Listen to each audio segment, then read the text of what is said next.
What's going on? My name is Tosh Dalday. This is SDG Labs. Welcome to class. Physics!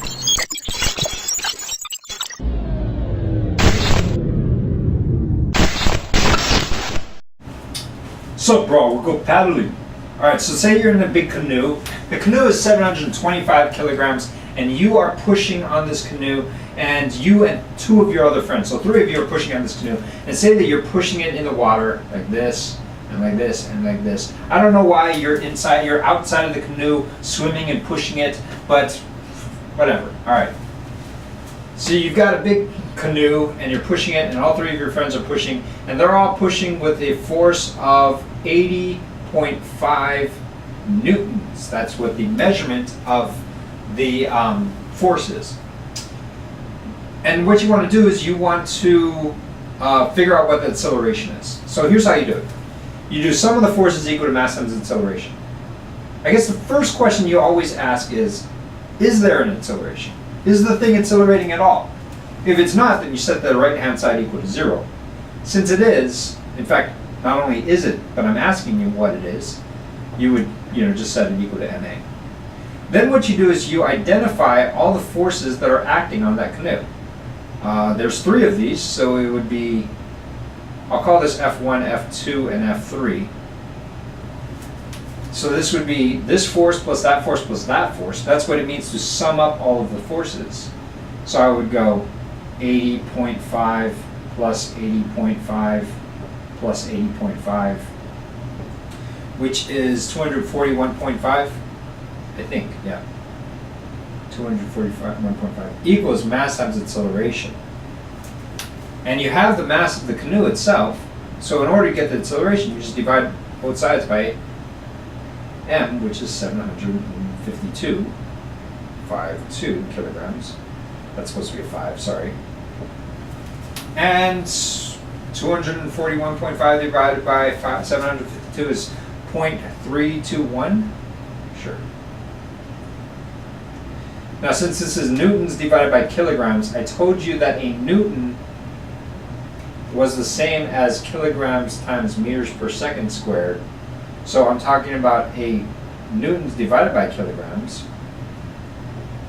because 80.5 plus 80.5 plus 80.5 newtons is newtons, divided by 752 kilograms.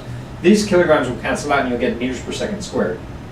So that's the units on this thing, and that's my acceleration. All right, cool. Now let's say we'll do something else. Now let's say that one of you is low. Low means crazy. And let's say that one of you is actually, maybe 2 of you is crazy. Yeah, let's do that. And 2 of you is pushing on the boat this way. Oh, baboos, you're pushing the wrong way. All right, this is F2, this is F3. F1's still going that way. So here's what we're going to do. We're going to repeat this calculation. And we're going to figure out what the new acceleration is. If 2 of you guys are pushing this way and 1 of you is pushing that way. All right, here's what you do. Sum of the forces equal to mass times acceleration. The acceleration is not 0. Let's figure out what it is. I'm going to add up all the forces on the boat. I see force 1, force 2, and force 3. So it's force 1 minus force 2 minus force 3 is equal to mass times acceleration. The reason why it's minus is because it's going in the opposite direction. You can see by the arrows. This is actually 80.5 minus 80.5 minus 80.5 is negative 80.5 is equal to mass times acceleration. Divide both sides by the mass. 80.5 divided by the mass, or divided by 752 kilograms, is about 0.107. Notice how there's a negative, and this would be meters per second squared equals acceleration. Now, why is there a negative? Well, it's because it's accelerating in this direction, because there's 2 of you pushing this way and 1 of you pushing that way. But really what I wanted to get at here is that's the idea behind this summation, is basically you draw out the picture, and then you take a look and you say, okay, well, which forces are acting on the boat? This force is acting this way one is acting this way, this one is acting this way. And you're going to take into account the directions that they're acting on, because that's also really important. Shoots, brah, up out.